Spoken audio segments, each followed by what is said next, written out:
Imagine a camera pulling back over the Atlantic Ocean. The year is 1588.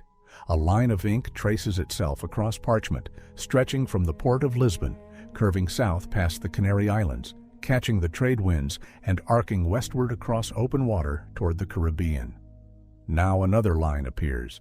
This one begins in Seville, cuts through the Strait of Gibraltar, and pushes deep into the Mediterranean. And then another. Acapulco to Manila, a thin red thread connecting two continents across the largest ocean on the planet, a journey of 10,000 miles with nothing but water, wind, and sky between departure and arrival.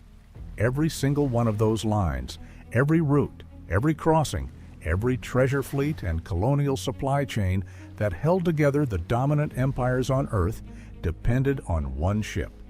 Not a fleet of different designs, not a rotating cast of experimental vessels. One type of ship, refined over decades, engineered with such precision that dominated the world's oceans for nearly 200 years. The Galleon. And the thing everyone gets wrong about galleons is that they think of them as pirate ships. They picture skull and crossbone flags, Jack Sparrow swinging from ropes, cannons blasting through wooden hulls. But galleons weren't pirate ships. They were the ships pirates were terrified of. They were floating fortresses, cargo haulers, warships, and engineering marvels, all packed into a single wooden frame. And the story of how they were designed, built, and perfected is one of the most underrated engineering stories in human history. To understand where the galleon came from, you need to understand the problem it was built to solve. In the early 1500s, European powers had a crisis.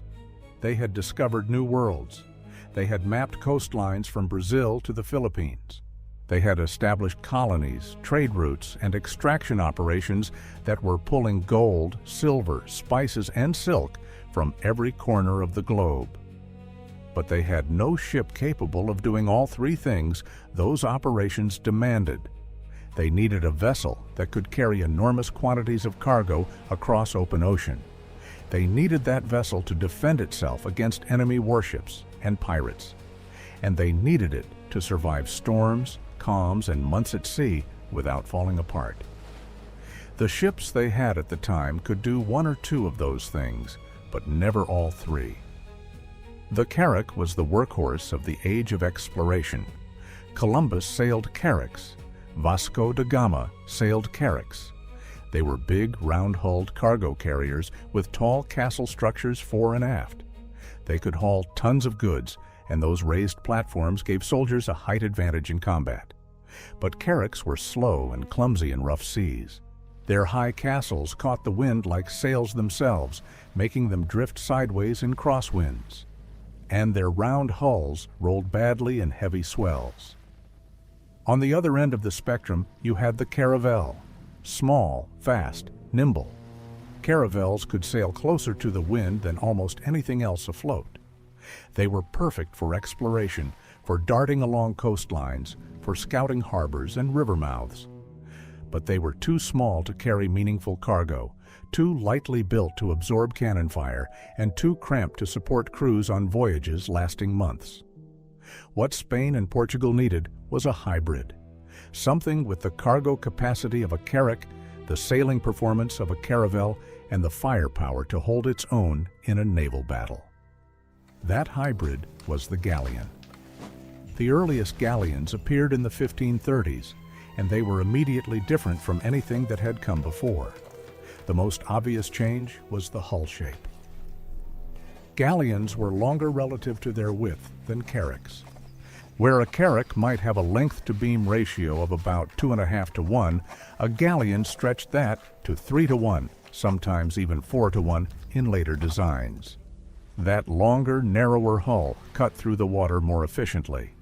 It reduced drag, it made the ship faster under sail and far easier to steer, and it allowed the hull to flex with ocean swells rather than fighting them, which made galleons significantly more seaworthy in rough conditions. But the hull shape was just the beginning. The real engineering genius of the galleon was in its structural skeleton. Before we go any further, I need to stop for a second. because what I've been showing you in these videos only scratches the surface. And I realized at some point that the full picture, the actual pirate code, word for word, the real punishment records, the exact treasure division shares, the ports that secretly funded them, it doesn't fit in a video. I put it all into one document, the Black Flag Codex. It's linked below, and the QR code is on your screen. Now, let's keep going. Every galleon started with a keel, a single massive timber that ran the entire length of the ship's bottom. This was the spine of the vessel, and selecting the right tree for a keel was a process that could take years. Shipwrights needed straight-grained hardwood, typically oak or teak, with no knots, no curves, no weaknesses. A single flaw in the keel timber could doom the entire ship. Some of the largest galleons had keels over 100 feet long, carved from trees that had been growing for 2 or 3 centuries before they were felled. From the keel, the shipwright built upward with a series of ribs, curved frames that define the cross-sectional shape of the hull. These ribs were spaced roughly 12 to 18 inches apart, each one custom-shaped to give the hull its characteristic profile, wider at the waterline, narrowing below, and tapering inward as it rose to the deck. The ribs weren't single pieces of wood. They were built up from multiple timbers, overlapping and bolted together, because no single tree could provide the complex curves required. The joints were staggered so that no 2 weak points lined up, a principle that modern engineers would recognize as load distribution. Over the ribs went the planking. The hull planks were thick slabs of oak, typically 3 to 4 inches thick on a large galleon, and they were attached to the ribs using a combination of iron bolts and wooden pegs called tree nails. The tree nails were actually preferred in many cases because iron corroded in salt water while wooden pegs swelled when wet, creating tighter joints over time. The seams between planks were caulked with oakum, which was old rope fibers picked apart and soaked in tar, then driven into the gaps with specialized tools. Over the caulking went a layer of pitch or tar to waterproof the entire surface. But water wasn't the only enemy below the waterline. In tropical waters, shipworms were a nightmare. These aren't actually worms at all. They're bivalve mollusks, relatives of clams, that bore into submerged wood and eat it from the inside out. A galleon anchored in Caribbean waters could have its hull riddled with shipworm tunnels within months, turning solid oak planking into something resembling Swiss cheese. The solution was sheathing. Shipwrights covered the underwater portions of the hull with an additional layer of sacrificial planking, sometimes with a gap between the layers filled with animal hair soaked in tar. Later, galleons used lead sheathing, thin sheets of lead nailed over the hull below the waterline, which shipworms couldn't penetrate. The lead also had the benefit of reducing marine growth like barnacles, which slowed the ship. Above the waterline, the galleon's design diverged sharply from its predecessors. The forecastle, that towering structure at the bow of a carrack, was dramatically reduced on the galleon. On a carrack, the forecastle rose high above the main deck, creating a massive wind-catching surface that made the ship nearly impossible to sail into the wind. Galleon designers lowered the forecastle, sometimes eliminating it entirely, creating a bow profile that was sleeker and far easier to handle in headwinds. The sterncastle remained tall, but was redesigned for function rather than grandeur. It housed the captain's quarters, officers' cabins, navigation equipment, and the whipstaff or tiller that controlled the rudder. The sterncastle on a galleon was narrower than a carrack's, and its sides were raked inward, sloping toward the center of the ship as they rose. This reduced the wind profile while still providing the elevated fighting platform that naval tacticians wanted. The deck layout of a galleon was a masterpiece of space management. A typical large galleon had 3 or 4 decks, each serving a specific purpose. The lowest deck, below the waterline, was the hold. This was where cargo was stored, packed in crates, barrels, and bales, secured against movement by wooden bracing and rope lashing. On treasure galleons, the hold was where the gold and silver went, stacked in chests and guarded around the clock. The hold also contained the ballast, tons of stone or gravel placed in the very bottom of the ship to lower its center of gravity and prevent capsizing. Above the hold was the orlop deck, a dim, cramped space that served as additional storage and, on warships, housed the surgeon's quarters. This was where wounded sailors were carried during battle, below the waterline where they were protected from incoming fire, but subjected to darkness, heat, and the ever-present stench of bilge water sloshing beneath them. The gun deck was the galleon's primary weapon platform. This was where the heaviest cannons were mounted, arranged in a row along each side of the ship, with their muzzles pointing outward through square openings in the hull, called gun ports. The gun port was itself an engineering innovation. Before gun ports, cannons were mounted on the upper deck, exposed to weather and waves.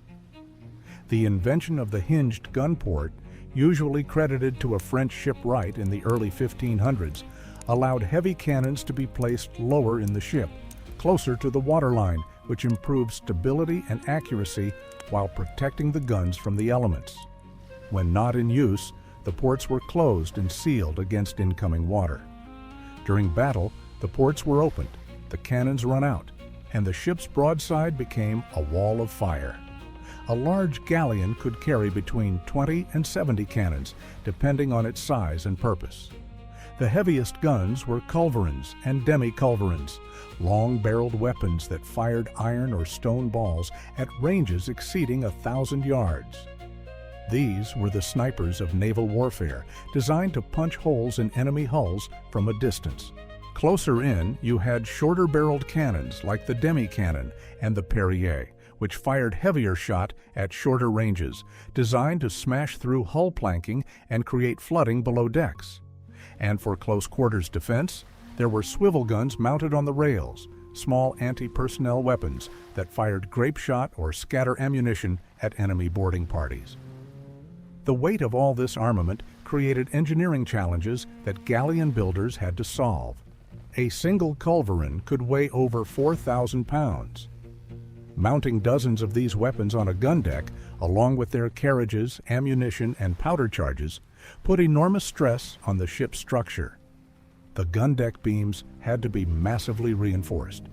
The hull planking around the gun ports was thickened, and the cannons themselves were secured with heavy rope tackles that allowed them to recoil when fired, but prevented them from rolling freely if the ship heeled over in rough seas. A loose cannon on a heaving gun deck could kill sailors, smash through the hull, and sink the ship from the inside. Above the gun deck was the main deck, the primary working space of the ship. This was where the crew handled sails, worked the capstan to raise the anchor, operated pumps to clear bilge water, and performed the 1,000 daily tasks required to keep a sailing ship operational. The main deck was also where the crew slept, ate, and lived during months-long voyages. On a ship carrying 200 or more men, it was a crowded and unpleasant place to spend 3 to 6 months. But the real marvel of the galleon was above all of that: the rigging. A galleon's rig was a network of masts, yards, sails, and ropes so complex that it took years of training just to learn the names of every component. A typical galleon carried 3 masts, though some of the largest had 4. The foremast stood near the bow, the mainmast rose from the center of the ship, and the mizzenmast was positioned toward the stern. Each mast was not a single pole. The lower section, called the lower mast, was the thickest and strongest. Above that, a topmast was attached using a structure called a top, a platform that also served as a fighting position. On later galleons, a third section called the top-gallant mast extended even higher. Each mast carried multiple sails. The lower masts carried square sails, large rectangular sheets of canvas that caught the wind from behind and drove the ship forward. These were the primary propulsion sails, the engines of the ship.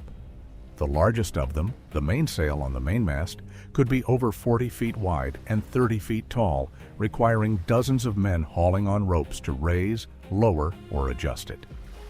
Above the main course, sail hung the topsail, smaller but crucial for fine-tuning speed. And above that, the topgallant sail, used in lighter winds to squeeze every possible knot of speed from gentle breezes. The mizzenmast was different. Instead of a square sail, it carried a lateen sail, a triangular sheet rigged on a long diagonal yard. The lateen sail was the galleon's secret weapon for maneuverability. While the square sails on the fore and mainmasts drove the ship forward, the lateen on the mizzen allowed the helmsman to adjust the ship's direction, to turn tighter, to balance the forces acting on the hull. Without the lateen, a galleon would have struggled to change course efficiently. With it, a ship weighing 500 tons or more could pivot and respond to its helm in ways that seemed impossible for something so massive. Stop for a second. What you just heard about the pirate code is the part that rewrites everything you thought you knew. But it only lands when you see the actual shares, the exact fractions written into the Articles of Agreement, the punishments, the port records, the names of the men who funded them from government offices. It's all in the Black Flag Codex, linked in the description. 5 seconds. Grab it now, because what comes next builds directly on it. Link is below. QR code is on your screen. In addition to the mast-mounted sails, galleons carried a sprit sail on a yard extending forward from the bowsprit, a long spar that jutted out over the water at the bow. The sprit sail helped the ship fall off the wind, turning the bow away from the wind direction, which was essential for tacking, the zigzag maneuver sailing ships used to make progress against headwinds. The total sail area on a large galleon could exceed 10,000 square feet. Managing all of that canvas required a small army of specialized sailors. Every sail was controlled by ropes collectively called the running rigging, allowing the crew to raise sails, lower them, angle them to catch the wind, and reef them during storms. The standing rigging, a separate set of fixed ropes and cables, supported the masts themselves, preventing them from toppling under the enormous forces generated by wind in the sails. The tension had to be precisely calibrated. Too loose, and the masts would sway dangerously. Too tight, and the rigging would snap or crack the mast step, the socket where the mast's base locked into the keel structure. The steering system on a galleon evolved significantly over the ship's 200-year lifespan. Early galleons used a tiller, a long wooden beam attached directly to the rudder and running forward through a hole in the stern into the hull. The helmsman pushed the tiller left to turn right and right to turn left. The problem was leverage. On a large galleon, the forces on the rudder were so immense that a single man couldn't move the tiller. Later, galleons introduced the whipstaff, a vertical lever connected to the tiller that gave the helmsman a mechanical advantage. And by the late 1600s, the ship's wheel had been invented, using a drum and rope system to translate the wheel's rotation into tiller movement with far greater precision and far less effort. Navigation on a galleon was equal parts science, art, and guesswork. The navigator's primary tools were the compass, the astrolabe or cross staff for measuring the angle of celestial bodies above the horizon, and dead reckoning, the practice of estimating position based on speed, direction, and time. Speed was measured by dropping a log tied to a knotted rope over the stern and counting how many knots ran out in a set period, which is why ship speed is still measured in knots today. Direction came from the compass, though navigators knew that magnetic north wasn't the same as true north and had to account for the difference, called declination. Latitude, the north-south position, could be determined with reasonable accuracy by measuring the height of the sun at noon or the altitude of Polaris at night. Longitude was a different story entirely. There was no reliable way to determine east-west position at sea until the marine chronometer arrived in the 1700s, more than a century after the galleon's golden age. Galleons crossing the Pacific or the Atlantic were essentially navigating blind in one dimension. They knew how far north or south they were, but could only estimate how far east or west they had traveled. Mistakes cost lives. Ships ran onto reefs, missed islands entirely, or sailed past their destinations by hundreds of miles. Despite these navigational limitations, galleons made some of the most ambitious ocean crossings in maritime history. And the most extraordinary of all was the Manila galleon route.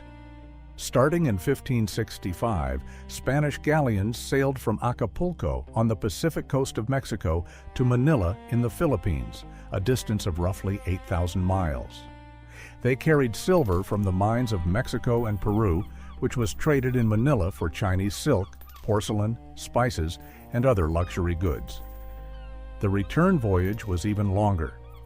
Because the prevailing winds in the tropics blew from east to west, the galleons couldn't simply sail straight back. Instead, they had to sail north from Manila, climbing up to the latitudes where the westerly winds blew, sometimes reaching as far north as Japan, and then riding those winds east across the entire Pacific to the coast of California before turning south to Acapulco. The return trip could take 6 months or more.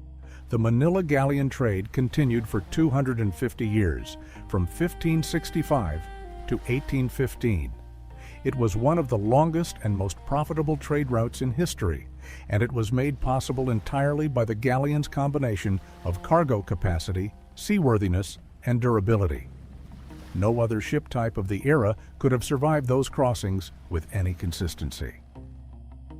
The distances were too great, the storms were too violent, the calms could last weeks, and the cargoes were too valuable to trust to anything but the most capable vessel available.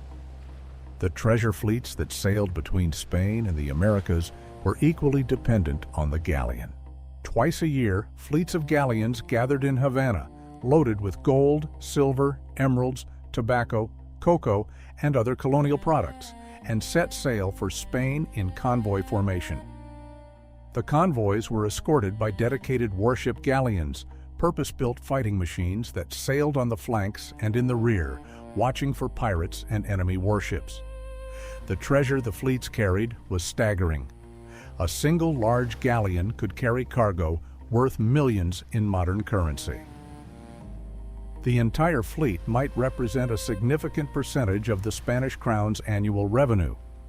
This is why pirates targeted galleons, not because they were easy prey, but because they were worth the risk. Capturing a treasure galleon was like winning the lottery.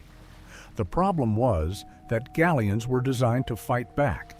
Their gun decks could deliver devastating broadsides. Their crews were trained for combat. Their reinforced hulls could absorb punishment that would sink lesser ships.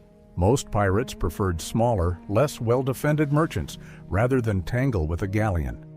The ones who did, men like Francis Drake and Thomas Cavendish, became legends precisely because the feat was so dangerous. The construction of a galleon was a massive undertaking that involved entire communities. The major shipbuilding centers, Seville and Cadiz in Spain, Lisbon in Portugal, Havana in Cuba, and later the Philippines, employed hundreds of workers for each vessel. The process began with the selection and seasoning of timber, a step that alone could take 2 to 3 years. Green wood would shrink and warp as it dried, causing leaks and structural failures.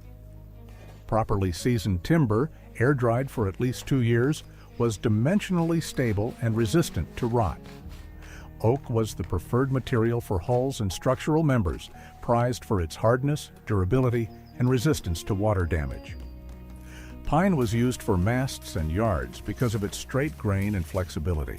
Elm was used for components that would be permanently submerged, like the keel and lower hull planking, because elm resisted rot better than oak when constantly wet.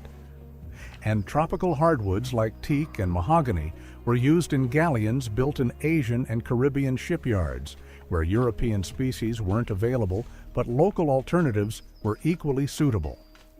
The workforce included master shipwrights who designed and supervised construction, carpenters who shaped the timbers, sawyers who cut the lumber, caulkers who sealed the hull, rope makers who produced miles of cordage, sailmakers who cut and stitched canvas, blacksmiths who forged thousands of iron fittings, and laborers who hauled and assembled the components.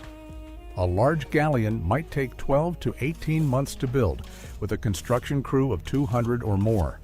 The cost was enormous. A fully equipped galleon could cost the equivalent of millions in today's money. The hull itself was the largest expense, but rigging, sails, armament, provisions, and crew added substantially. Sails alone were a significant investment, requiring thousands of square feet of canvas, hand-stitched with reinforcing seams and rope bolt ropes around the edges. Sails wore out quickly at sea, chafed by rigging, battered by wind, and rotted by salt spray, so galleons carried spare sails and repair materials. Living conditions aboard a galleon were brutal by modern standards. The crew slept in shifts, sharing hammocks or simply lying on the deck. Food consisted of hardtack, a type of rock-hard biscuit that could last for months, but often arrived at the table infested with weevils. Salt beef and salt pork were the primary protein sources, preserved in barrels of brine that sometimes failed, leaving the meat rancid and crawling with maggots. Fresh water was stored in wooden casks that grew slimy and foul-tasting within weeks. Beer was often preferred because the alcohol inhibited bacterial growth, though it didn't last much longer than water in tropical heat. Disease was the galleon sailor's constant companion. Scurvy, caused by vitamin C deficiency, was the worst killer. On long voyages, sailors' gums would swell, their teeth would loosen, old wounds would reopen, and eventually they would die. The Manila galleon route was particularly devastating. On some crossings, half the crew died of scurvy before reaching port. It wasn't until the late 1700s that the British Navy proved citrus juice could prevent the disease, and even then it took decades for the practice to spread. Dysentery, typhus, and tropical fevers claimed additional lives. The cramped, unsanitary conditions aboard ship were perfect breeding grounds for disease. Rats infested the hold, contaminating food stores. Fleas and lice were universal. And the medical options were primitive, limited to the ship's surgeon, often a barber by trade with minimal training, wielding a saw and a bottle of rum. Despite all of this, men volunteered. The pay was modest, the conditions terrible, and the risks enormous. But the potential rewards were real. Ordinary sailors on a successful treasure fleet voyage could earn bonuses that exceeded a year's wages on land. Officers and captains could become wealthy. And for men with no prospects in the rigid class structures of 16th and 17th century Europe, the sea offered something land rarely did: a chance. The galleon's dominance began to fade in the late 1600s and early 1700s as new ship designs emerged. The ship of the line, a pure warship with multiple gun decks, replaced the galleon in fleet battles. The frigate, faster and more maneuverable, took over patrol and escort duties, and new merchant vessel designs, optimized for cargo rather than combat, proved more economical for trade routes now better protected by standing navies. But the galleon's influence persisted long after the last one was broken up for timber. The principles galleon builders pioneered, the use of mathematical proportions to design hull shapes, the integration of weapons into the ship's structure, the balance between cargo capacity, speed, and firepower, became the foundation of naval architecture for centuries. The ship of the line was essentially a galleon scaled up with more guns. The clipper ships of the 1800s used hull proportions galleon designers would have recognized instantly. And the galleon's cultural legacy is arguably even larger than its technical one. When people imagine the age of exploration, they imagine galleons. When they picture the Spanish Armada, they picture galleons. When they think of pirate stories and buried treasure, the ship in their mind's eye is always a galleon. That three-masted silhouette on the horizon, billowing sails and rows of cannon, has come to symbolize an entire era of human history. The reason for that isn't nostalgia. It's because the galleon genuinely represented something remarkable. In an age before steam engines, before steel hulls, before computers or GPS or weather satellites, human beings designed and built a vessel from nothing but wood, canvas, rope, and iron that could cross any ocean on Earth, survive the worst storms nature could throw at it, fight off attackers, carry enough cargo to fund an empire, and return home months later for another voyage. That's not just shipbuilding. That's engineering at its most ambitious, most creative, and most consequential. The Galleon didn't just sail the oceans, it connected them. It linked continents that had never traded before. It carried the silver that fueled global commerce and the spices that transformed European cooking. It brought cultures into contact for better and worse, and shaped the political map of the modern world. Every plank in its hull chosen by hand, every rope in its rigging twisted by human fingers, every sail was stitched by candlelight, and every voyage was a bet against the ocean, placed by men who understood how slim the margins were between survival and catastrophe. The Galleon was never just a ship. It was the machine that built the modern world. And the engineers who designed it, whose names are mostly lost to history, accomplished something that deserves admiration 400 years later. They took the raw materials the Earth provided, wood and wind, and they turned them into a vessel that conquered the planet. That's the story of the Galleon, not a pirate ship, not a museum piece, a masterpiece of engineering that changed everything.